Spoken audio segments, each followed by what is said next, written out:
Unahin po muna natin guys yung butter. Nilagay ko na rin guys yung bawang at saka sibuyas. Ayan na po yung ating sopas guys. Nilagay ko na po yung sangkap. Ilalagay na rin po natin yung gatas. Ilagay na po natin yung gatas sa ating sopas. Ayan na po yung ating almusal guys. Sopas, yung niluto ko. Almusal na po tayo.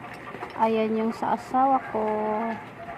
Masarap to dahil maulan at malamig. Tingnan nyo guys, oh, walang tigil ang ulan. Almusal na po tayo.